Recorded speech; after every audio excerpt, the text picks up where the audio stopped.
Good afternoon, everyone.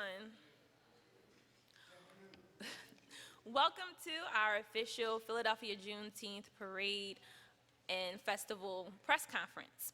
We are excited for this year's event.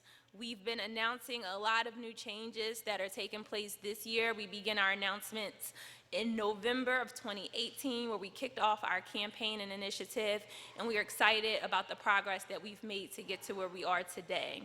We have over 2,000 people registered to just participate in the parade alone, and we're anticipating over 10,000 to come out for this year's celebration.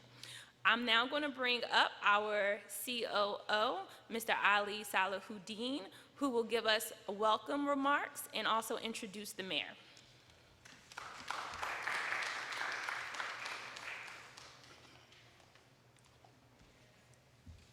Thank you, Felicia. Good afternoon, everyone.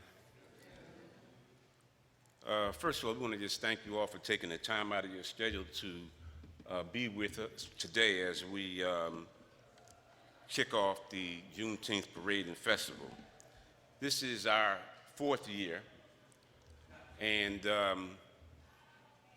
our vision is to make the Juneteenth Parade and Festival in the city of Philadelphia the largest in the United States. As you may or may not know, Juneteenth was established in 1865 to celebrate the emancipation of African Americans here in this country from physical slavery. And although it's a big celebration in the South and Southwest, it really hasn't been that big on the East Coast. But we intend to change that, and we want to make this an institution here in the Philadelphia area, similar to the Mummers Parade as far as attendance and participants and the impact that it has on the city. So for the first 3 years, we were in the downtown area, but we felt that in order to really take this program and take this event to the next level, that we really had to make some changes. So I'm just going to take a minute just to kind of outline the changes that we've done. First thing we were able to do is we were able to bring on Mike Rashid as the chief executive officer. He was laying around, we wasn't doing anything, and so we were able to get him more involved in the effort of Juneteenth.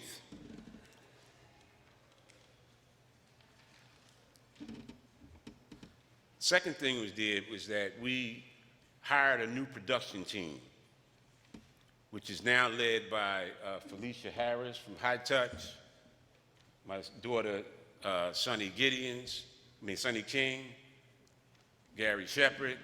They're all part of our new production team. So now we really got a squad in place that we think that can really take this to new heights.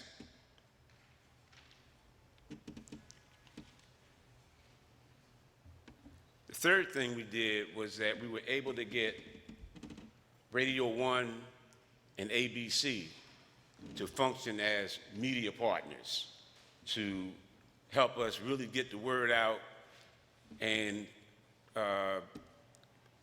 put it on a level where people really understood how credible this event was going to be. The major change we made was that we changed the route. For the first 3 years we were downtown, but this year we decided to put it on 52nd Street. Now a lot of people say, well, you know, why did you change the location? Well, if you study the history of Juneteenth, what you'll find is that once they began to celebrate the holiday each year, what it would do is that it would highlight important things that happened in the community. So, you know, if a person learned how to read, if a new church was built, or someone went into business or anything like that, that would be highlighted at the various Juneteenth events that took place in the South and Southwest.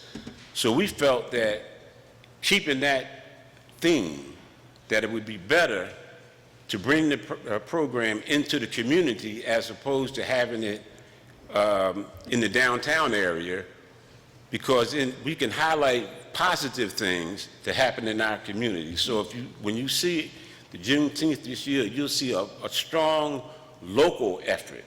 We're highlighting those positive things that happen in our community, because as you know, during the course of the year, there's enough negative things that we always hear about. So when you see this parade this year, you'll see a number of positive entertainers, students.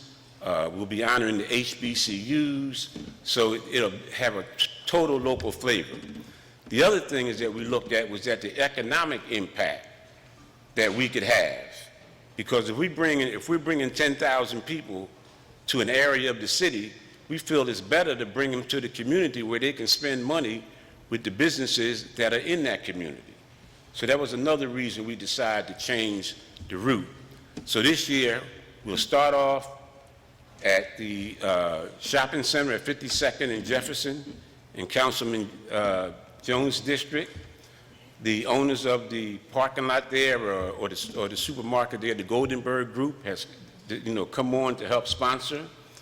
The parade will start there with an Honor the Ancestors breakfast, and then we will parade from 52nd and Jefferson all the way down to Malcolm X Park, where we will have a major festival. The headlining act will be Kindred, the Family Soul, and also there will be a renaming of 52nd Street to Muhammad Ali Way. And we have members of Ali's family that are going to be on a float in the parade, and so that's what's going to happen on the 22nd of June.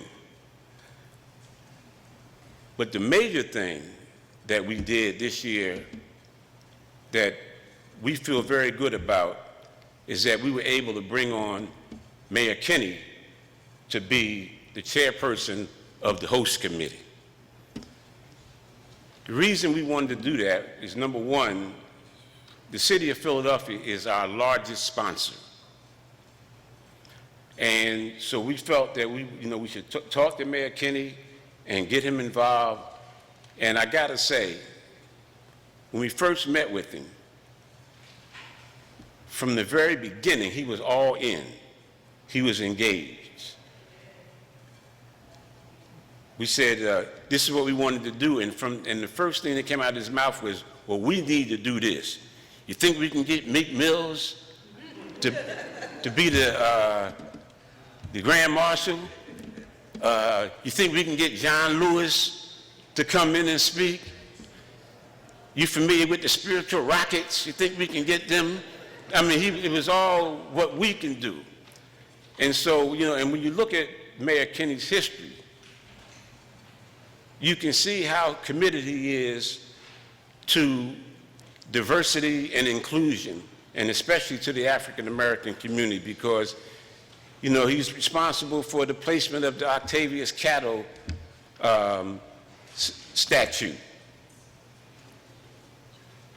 He has stood up to this buffoon in the White House with his anti-immigration stance, where Mayor Kinney has really fought hard to make Philadelphia one of the first and one of the strongest sanctuary cities.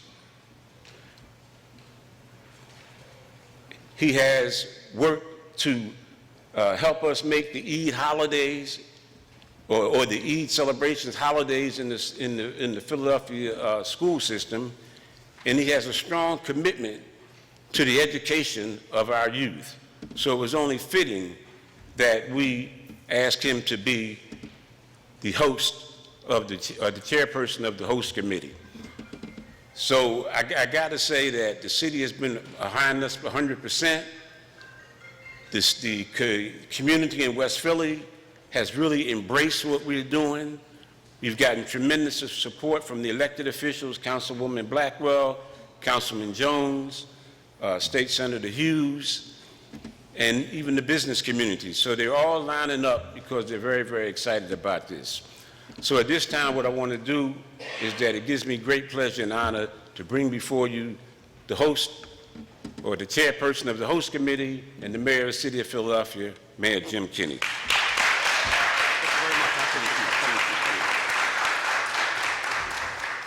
Thank you very much, and good afternoon, everyone. I'm happy to be here with you to celebrate Juneteenth. The city is proud to partner with the Philadelphia Juneteenth Parade and Festival for its 4th annual celebration. It is so important that we as Philadelphians, as citizens of this country and as people, continue to celebrate African American freedom and recognize the profound sacrifices that many brave ancestors made to ensure that African Americans could actually be free, or on the road to freedom. It was on Wednesday, June 19, 1865, 2.5 years after the Emancipation Proclamation took effect, that African Americans in Texas learned of their freedom. Juneteenth is one of the oldest celebrations commemorating the ending of slavery in the United States. During this time, we reflect on our triumphs and progress towards equality, how much further we still have to go, and I enjoy seeing Philadelphians come together every year to celebrate the spirit of the courageous people who risked their lives to be free. Today is also a very special day. We are announcing that our Juneteenth festivities, as you heard, will now include a new parade route along 52nd Street and a festival at Malcolm X Park. Philadelphia has long been known as a city of neighborhoods, so it's only appropriate that the parade takes place in one of our most vibrant and diverse neighborhoods. I'm also excited to announce that to reinforce the fact that Michael Rashid was named CEO to lead this year's initiative. I look forward to being part of the celebration that Michael and his team are putting together, and I hope the residents from all parts of the city will come out and enjoy this year's Juneteenth festivities. This annual celebration reminds us that until we are all free, none of us are free. Let's honor those who fought for freedom, justice, and equality by continuing that fight and speaking out against hate, ignorance, and oppression, and inequalities in our society. So I want to thank you all and look forward to celebrating Juneteenth with you. Just the other day, we saw this horrible video of a young black couple, trying to enjoy themselves at a campground with their pet dog, and were sitting at a bench. And a woman appears, was operating the campground, and reaches into her pocket, pulls out a gun, threatens them, and tells them they have to get out of here because they are not wanted here, that they needed a reservation. This is just this past week. And that's why this festival is important, because all of us have a history in this country, and some of it is good and some of it is really, really bad. And we have to acknowledge the bad in order to try to cleanse ourselves from it. I don't honestly think that we could ever cleanse ourselves of slavery as a country. It was the original sin of America, and I don't think that we're ever going to be able to come up with anything that's going to make that 300 years or so of enslavement better. But we can at least acknowledge the fact that people continue to contribute to our nation's history in a very patriotic and very courageous way, even in the light of serving in World War II and then coming home to Jim Crow. I don't know how a person balances that in their minds and in their hearts when they know they were willing to give their life for their country and sacrifice for their country and had to come back and sit in the back of the bus. To me, it's incongruous. I can't understand how anyone stays that patriotic to our country. And it's been that way in every war that we've ever fought. Malcolm X said one time that you never know you did anything, you don't know you can do anything. And all that history was ripped out of the pages of our history books intentionally for a purpose to diminish the contributions that black Americans have made to our country in its entire history.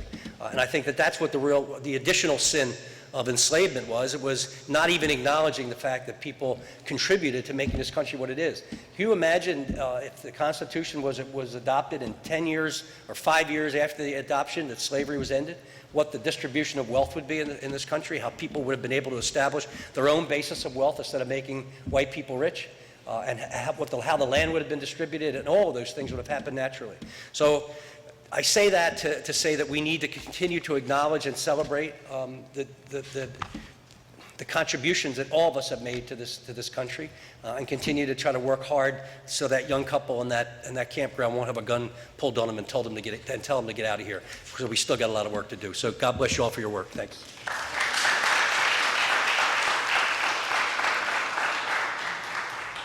Thank you so much, Mr. Mayor. My name is Mike Rashid, and I'm a Chief Executive Officer of the Juneteenth Parade and Festival for 2019. If you could, of course you heard what Mayor Kenney said, but I think you could also feel in the words of Mayor Kenney that this is a man who says what he means and he means what he says. And we really appreciate you for that, Mayor Kenney, always have. Mayor Kenney, before the press conference started, a young man came up to me and we were talking about you, and he was talking about what a great guy you are, Mayor Kenney. And he says, you know what, Mike, I will give you $100 towards the Juneteenth parade if you can get Mayor Kinney to wear a dashiki at the parade. So I think we're going to start a GoFundMe account for that, Mayor Kinney. And maybe we can get some, can you all donate some more money to see Mayor Kinney dressed up in a dashiki? I think so. I'm all for that. Let's raise that $100. So anyway, I have the honor of recognizing some of the many people, just some of the many people who have helped us put on what appears to be a groundbreaking national parade and festival that's going to be right here in Philadelphia on June 22nd, 2019. Before I go forward, I have to acknowledge one of our number one partners, and that's Channel 6 ABC, for all of the work that they have done and will be doing to support the festival. I want to announce that while we're going to have tens of thousands of people at the festival, of course we can't get everybody there. And thanks to Channel 6, it's going to be televised to our whole region the next day. On June 23rd, it will be televised on Channel 6 at 1 o'clock. Yes.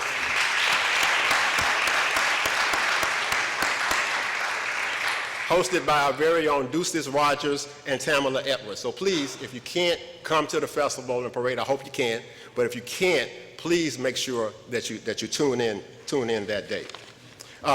So first of all, I want to introduce, and you're going to hear more from these folks later, but the core executive committee that has done so much work, and I'm just so impressed with these ladies and gentlemen for what they have done in terms of putting our parade together. First of all, our COO, Ali Salahuddin, who is one of the best organizers I ever met.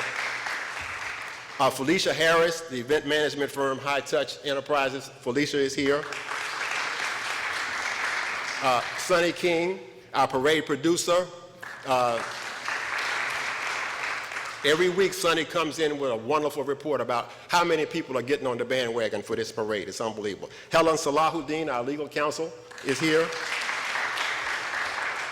Gary Shepard, the man with the voice, Third Floor Media, and Ryan McCrary, who's our advisor, who's over all of our vendors who are coming in. I'm not sure that Ryan was able to make it today. So we want to thank all of those people who are on our executive committee. I also want to acknowledge our partners, of whom there are many, and many are still, we just got an announcement today. A major company in Philadelphia has jumped on board as a partner. The city of Philadelphia, number one, has come to the table big time, and is helping us out. Thanks to the mayor. I mentioned 6 ABC, Radio 1, big time, helping us out. The West Philadelphia Library, Third Floor Media, the West Philadelphia YMCA, the Enterprise Center and 52nd Street Business District have brought all the businesses on 52nd Street, and everybody else who the West Philadelphia Enterprise Center touches have come to the table. We have meetings to talk to the folks in the community, and you can't get in the room. You can't get in the room, I'm telling you, and we've had many meetings with them. Friends of Malcolm X Park, and the leader of Malcolm X Park is here, the brother back there is here with us today. Minuteman, yes. Minuteman Press, Brown ShopRite, the Goldenberg Group, West Philadelphia Financial Services, and as I indicated, many others are coming to the table every day. Our sponsors are the Commonwealth of Pennsylvania Department of Community and Economic Development, the Mecca Child Care Center, the NAML Foundation, West Philadelphia Foundation, Pennsylvania Health and Wellness, the Sugar House Casino, the Pendergrass Foundation, the African Genesis Institute, Labor's District Council of the Metropolitan Area of Philadelphia and vicinity, the I Buy Black campaign, the Oak Street Health Company, Keystone First, Always Best Care, the Health Partners Plans, West Philadelphia Financial Services, the Children's Hospital of Philadelphia, the University of Pennsylvania, Philadelphia Convention and Visitors Bureau, who's here today, PICO, the Urban Affairs Coalition, and Charmaine Matlock Turner. Why does Charmaine get her name like right in there like that? Uplift Solutions, Babashi, the Enterprise Center, Mercy Douglas Human Services Affiliate, and the Walnut Hill Community Association. Thank all of you, all of our sponsors for jumping on board with us. Almost finished, but before I get to the end, I want to acknowledge all of our host committee members, and many of our host committee people are here today. So host committee, would you please stand and be acknowledged? Those of you who are on our host committee.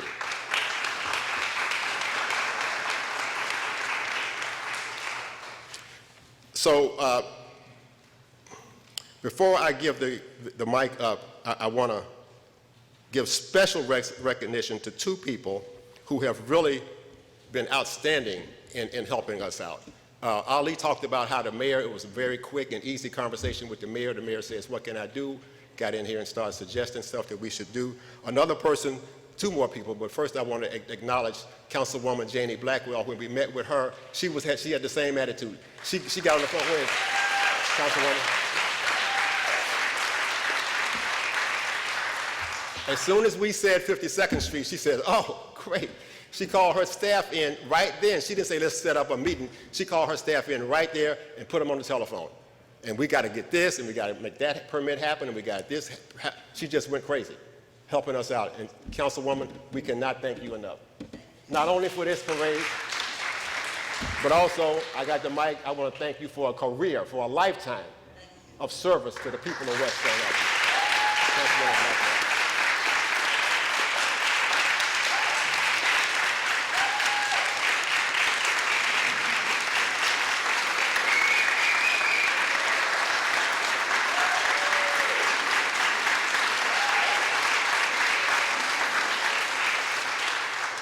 She's the best. She's the best. And there's another one. And that's Councilman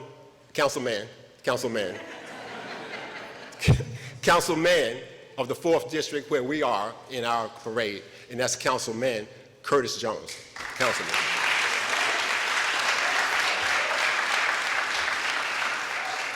A diplomat, if there ever was one, a courageous champion, if there ever was one, has stood up against causes that people may think were controversial. He may lose votes over them. He don't care. If he thinks it's right, he's going to stand up for it. And we love you for that. We love you for that, Councilman. Yeah. I also want to acknowledge the presence of Councilman Derek Green, who is with us. And my Councilwoman, Sherelle Parker, who is here with us. Who has championed, I think it's 1,250 statues in the city of Philadelphia, and there are none of black women. Can you believe that? A city that's half black, 1,200 statues and none of black women, and she has championed the first statue that we're going to have in Philadelphia of an African-American woman, and we thank you for that, Councilwoman. So with that, we're going to have closing remarks. I'd like to ask Sonny to please come up, and Felicia to please come up, and Helen to come up. If you have any questions, they're much better qualified to answer any questions you have than myself. So I want to ask our team to come up and answer any questions. Oh, I'm sorry. Like I said, they are better qualified than me. We want to ask the Councilwoman, Janie. We're at your part. We're at your part. Please. Councilwoman Janie Blackwell. I got caught up in the moment. Thank you. Good afternoon. Let me first thank our Almighty Father for the privilege of seeing another day and the pleasure of being with all of you. This is such a wonderful event, and I was just talking with our Honorable Stanley L. Strader. He said this is the most important thing that we could do. This is one of the most important events we have in our city. We have a meeting a little later today about the 400th anniversary, but this takes precedent over so much in all that we're doing.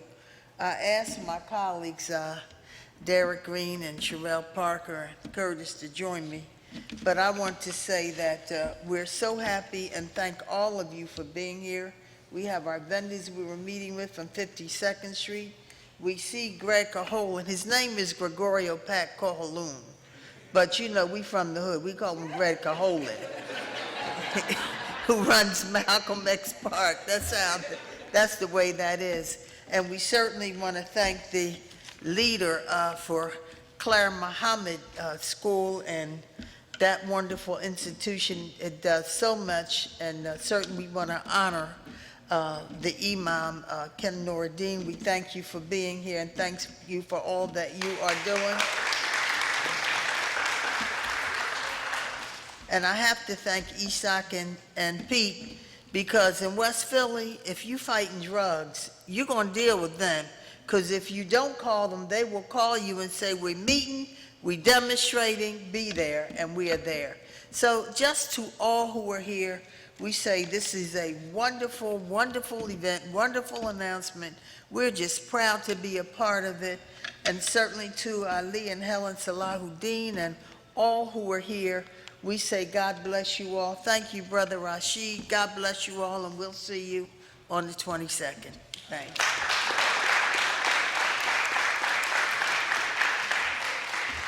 Thank you so much, Councilwoman. And Councilman Jones, I'm sorry.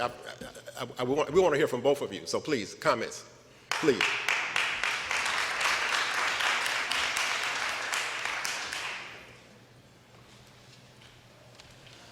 Putting me behind the great Janie Blackwell was unfair. I'm so glad to be a part of this collaboration. Bringing history to life in our community allows pride of our contributions in this country. Trivia pursuit, I just found out that there is a distinct possibility that one of my childhood heroes, the Lone Ranger, was actually an African American. Google it. That right during that time of Reconstruction, he was one of the sheriffs that patrolled 11 states from Texas all the way up to Canada. But I would have never known that, or my children's children would never know that, but for this type of historic activity. That is why it's important. If you do not see yourself in the fabric of your history, you will not prepare yourself for the contributions of the future. So thank you for putting this together. It's the fourth, but there'll be 40 more. Thank you very much.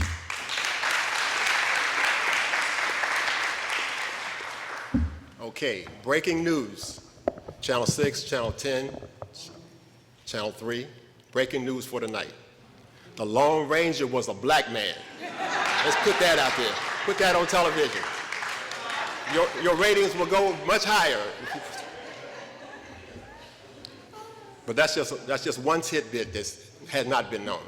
And it should be breaking news, and it should be out there. So anyway, at this point, I want to bring our committee up, Helen and Sonny and Felicia, and we'll entertain any questions that you may have. Well, we want to thank all of you for coming out this afternoon, early afternoon, for this press conference.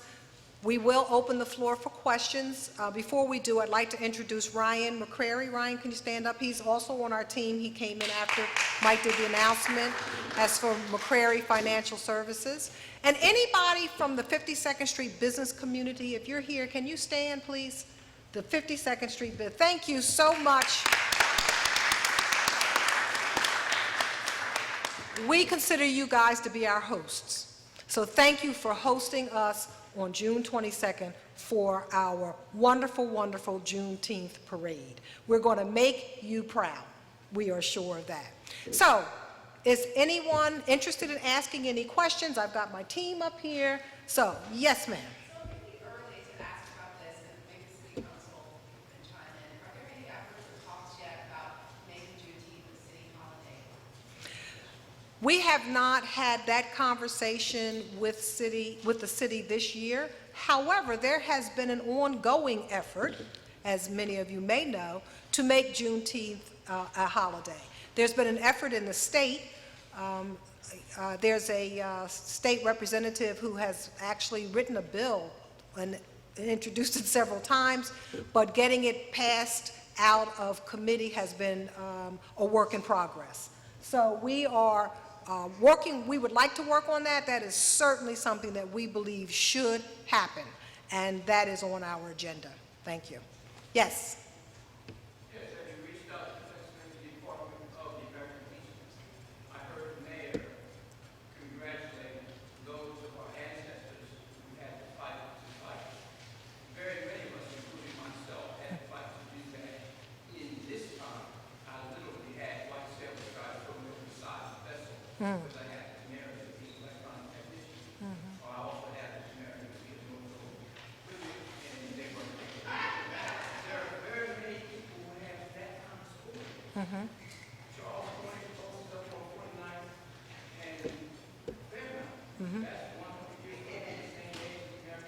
Yes.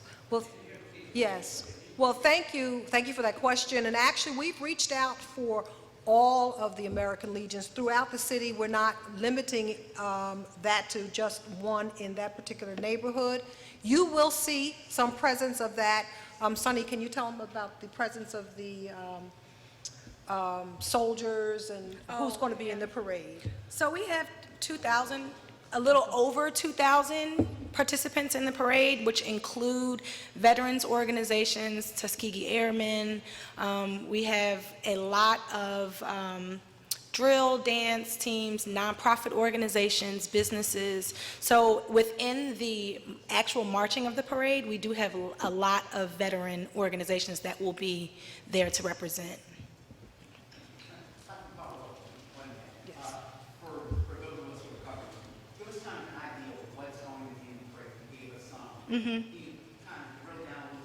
Sure. So we're opening our parade with a drum circle, which is a huge circle where we're inviting all to come and drum to kind of drum up some positive energy. We have loads of dance teams and dance companies. We have drill teams. We have drum lines. We have nonprofit organizations. We have businesses, and we have schools. So you'll see 10 major floats within the parade. All of our floats kind of theme out what we're trying to attack when we do our parade. So we have the Muhammad Ali float, we have a Mecca float, we have a float for the HBCUs. We actually have some of our royal court members from Lincoln University coming, so we'll have Mr. and Mrs. Lincoln University and Mr. and Mrs. Blue and Orange. So we have a lot of participants that are coming, and that's what you'll see. You'll see a major float, and behind each major float, you'll see loads of schools, businesses, nonprofits, drill teams, dance teams, going all the way down. Yes, in the back. I have to say, this is Muhammad Ali float. It's got to be crazy. The celebration of Juneteenth began to wane in the early 1900s because of economic situations. Do you see this as hopefully a resurgence of Juneteenth being a national celebration again? Oh, absolutely. I don't know how much it waned in the South and the Southwest and the Texarkana area. Actually, when we were planning some of the activities, we were hosted by the West Philadelphia Library, which is the Lucien Blackwell Library. I'd like it to be called by its correct name, the Lucien Blackwell Library. And there was a gentleman who worked there who did not know about the parade here, and we were telling him, and he was so excited. I said, "Where are you from?" He said, "I'm from Texarkana." And he began to tell me how they celebrated Juneteenth there. It gave us, so much excitement. So what we're trying to do is to bring it across the nation, bring it out from the South, bring it up to the North, and make our celebration an annual event that will go on. Because we know that one of the most important things that we have to do is to show our youth, to show our children who we are, what we are, and celebrating who we are and our life. So yes, in fact, we would love to make it a national celebration in every city across the nation. Yes. You had another question? Yes. Is there any special significance to the segment and Muhammad Ali, the reason why it's got named Muhammad Ali? We don't have anyone here from the 50s, is anyone here from the? They couldn't make it, Farouk couldn't make it. However, Muhammad Ali actually had a very big presence here in Philadelphia. I don't know if Ali wants to talk about that.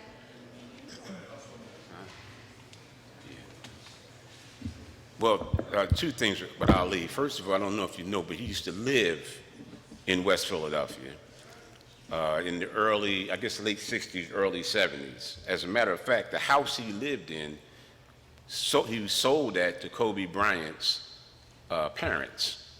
And so that was one thing. But the other thing is that when Ali was here, 52nd Street was where he used to hang out. And yeah, Mr. Silk's, Third Base, now this is what my father used to tell me. Mr. Silk's, Third Base, Aqua Lounge, you know, all of those places out there. It's just, you know, he had a big presence on 52nd Street. And so the organization that is sponsoring that, even though they're not here today, but that was the reason that they chose to make the renaming ceremony part of the Juneteenth celebration, and that's a major factor at the festival.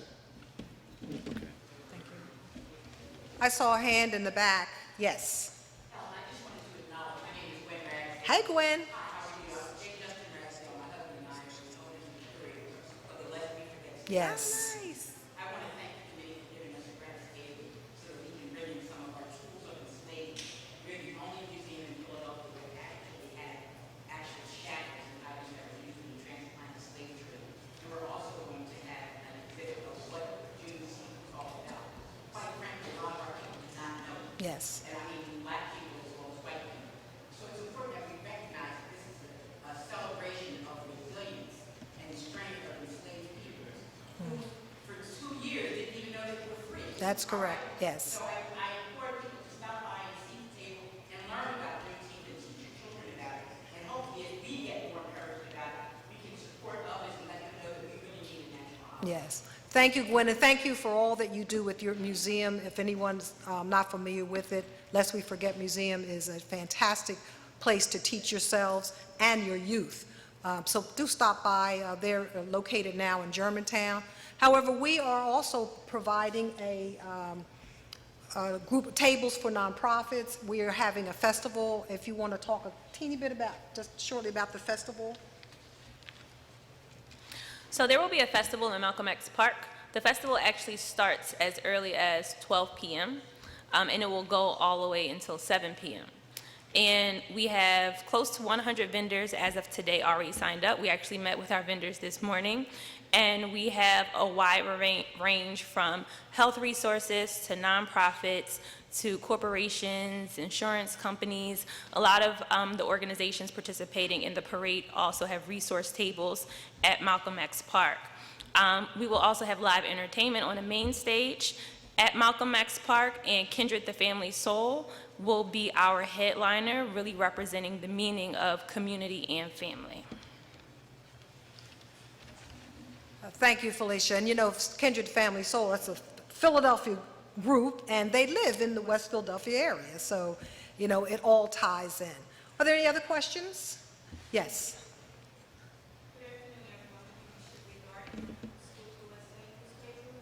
One, I guess I want to know, there's 3 weeks left. Yes. Until the 22nd, and one of the things that I find working on several committees with regard to African American history is people who don't understand or know what Juneteenth is. And as a newspaper owner, my question is there a way you can possibly provide me and possibly the other newspapers information so that we can inform people, not just of what you're doing that day, but in the weeks going forward, of educating them what Juneteenth is to pique their interest? Because if we just want to say we're going to party on 52nd Street, you want people there, they need to understand the narrative lies that they come. And I think that's kind of piggybacking what Gwen said, but that's an easy answer, an absolutely yes. We will get that out to anyone who wants it, and to all the papers right away, so you can just let us know. Gary? Okay.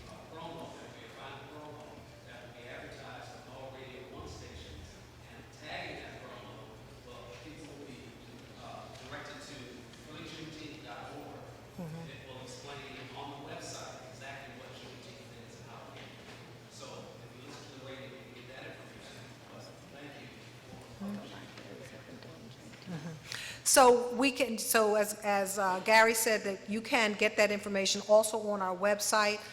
Sonny tells me that the library has been actually working with the young people, the Lucien Blackwell Library, and teaching about Juneteenth.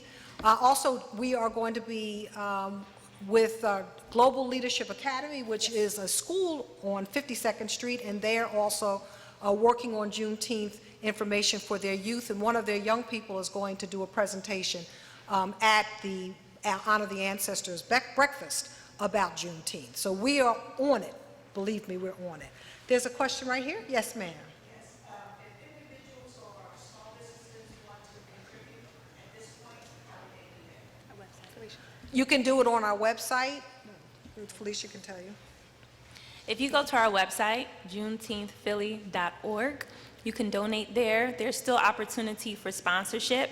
Vendor registration closes at the end of this week, but we are not turning away any dollars, as we need every dollar to make this a very successful event. So juneteenthphilly.org, and that information is also on the back side of today's program. You can write a check today, Ali said. Yes, ma'am. Yes. Yes. Yes. So we were made aware that there is major construction happening at the intersection of 52nd Street and Lancaster Avenue, and SEPTA has informed us that that particular intersection will reopen by the end of this week, and it will not hinder our parade route. But we're smart people, so we will always have a plan B, C, and D, but we will have our parade, okay?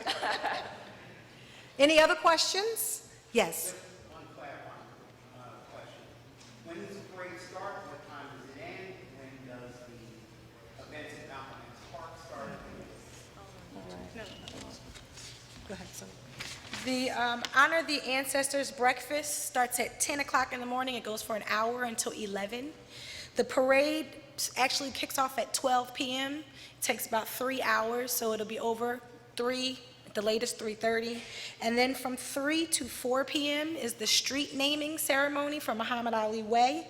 And then from 4 to 6 p.m. is live entertainment at the festival at Malcolm X Park. And then Kindred the Family Soul performs from 6 to 7 p.m. So that's the full day itinerary. And copies were provided when you walked in. Just turn over today's program, and on the back side is the public calendar for the run and show for the day. Okay, anyone else? Well, we want to thank all of you for coming out. We are excited. Are you excited?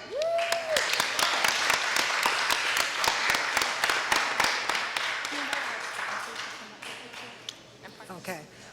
And thank you for the press for showing up, and we will make sure that we get any information to you that you request. And we would ask our sponsors, if you're in the house today, to come up for pictures. And that's it. We will see you on what day? June 22nd. Thank you. Saturday, June 22nd. Thank you.